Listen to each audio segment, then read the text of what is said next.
hard work and dedication teaches you a lot. How long have you been doing T-fit? Since my end of sophomore year after football season. That was when I first started, and it was like kind of a group thing, and then you came in individually, and I worked with you individually, and then took a lot of time off and came back to it. What year are you right now in college? Freshman. Freshman, so about 3 or 4 years, right? Yes, sir. Okay, and what's something that you learned? Well, when we do all our workouts at William Jewell, there I look around when I see everyone running and doing their work. They're huffing, puffing, complaining, have their heads up, kind of talking about how stupid the workout is and why is this helping and all that. But when I'm doing it, I look at it as I've done this before. I've done harder than this before. I've done things that if they would do, they might not even ever play football again.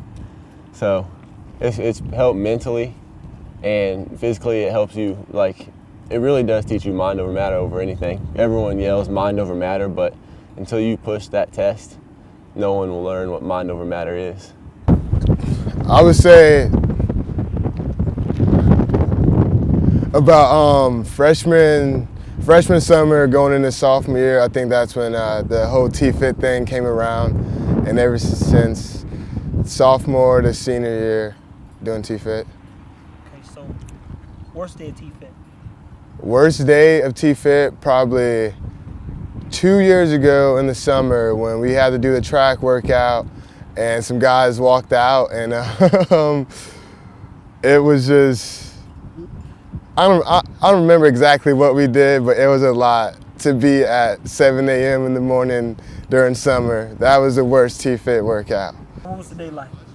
Hell. I mean, a lot of push-ups, to be completely honest with you. It was all upper body. I can't even feel my arms. My arms are dead. Worst day of T-fit is probably when you have to come outside. Any day you come outside, it gets pretty bad because we have this gigantic stadium in the South, and anything's possible when you have Trevor giving workouts. So yeah, probably coming outside is probably the worst, and then leg days can be pretty bad too. I think those are the worst. Worst day. There's a lot of those. There was the snow day, running the hills in the snow and in the mud, where we'd bear crawl up the hill and then run through the snow. You're like, it's not cold out here. We all had tank tops on. The only way to stay warm was keep moving. And then probably the next worst day was we had to lunge all the way around the track with the 45-pound plates. And most of us, I think only 3 of us actually got to like the 325 mark. And you're taking too long, called us up. And then after that, our punishment was I think we did six 400s, and our time was like a minute. And just pushing it to be the first every time. Yeah. I guess T-fit is what you make it. You could run slow and take it easy as much as you want, but if you don't put all that you can into it, then you aren't going to get anything out of it. What's something you've learned, man? Something I've learned from T-fit. Something I've learned from T-fit. It's not about who you know, it's about what you know. And if you can do the perfect rep or know the body to the best of your ability, you'll be one of the best athletes to probably come out to state. What you learned about yourself today? How far I can push myself. I mean, this is the second hard day in a row. And just saying that I came back today, I think that's saying a lot after yesterday's workout. So, What was yesterday like? Hell. I mean, it got to a point to where I just didn't know it was like real life. I don't know how to explain it. It was just, it was a crazy workout. I thought like being inside, like us benching and squatting, and like I thought that was kind of like it. We'd probably do like conditioning and stuff, but then we came out and it was a whole nother workout. And I don't know, it's just crazy. Something that you'd like other athletes to know about T-fit and why it's good for them? There's a whole bunch of perspectives. You learn control a lot. It's not about speed and how much you're doing. It's about doing it right.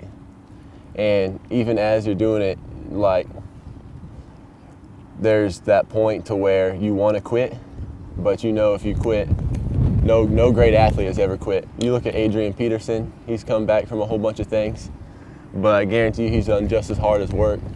And this is more of a mentorship to where you teach us what to do right, and what we can put in can come out, and we could be something. Today was the first time I did something like that. I never thought of doing push-ups on a stadium. That was pretty interesting, but that was pretty long. It was pretty hard, I thought, but I just know I'm getting better, so that's the best part about it. It's like a lot of days at T-fit, like not really to a point where you're like ready to quit, but like it's hard enough to where you feel it, like you're feeling it, and you learn a lot about yourself and how far you can push yourself, because it's a lot mentally today. Today was a lot mentally, actually. What was yesterday like? Same thing. I mean, personally, no, I don't think anyone likes doing this, but if you want it bad enough, you'll do it eventually. You're going to eventually find T-fit. So what's your name, man? I don't have you on file. My name is Mario Cruz. Mario Cruz now. I believe Hobbs asked me if he could bring a soccer player. You're the soccer player, right? Yes, correct. Now, how did they describe this to you? They said it was hell. It was good, hard work. Taught you how to do everything the right way. Just breaks you down mentally, but sometimes you just got to keep working. Is there anything else that you'd like to tell people about T-fit and your experience? The young kids will never beat the first. My man. Thanks, boss. Yep. Not really. Hopefully, see you soon. Yoka, yoke bana yo. Soko sakane na ngai na ko beta yo mabe, pe na bomi yo. Po yo ozali maele te, ozali zoba. Ozali mbwa, oyokaka te, oza mutu makasi. Soki ozali ko sala kaka makambo ya ndenge yo motindo yo elingi,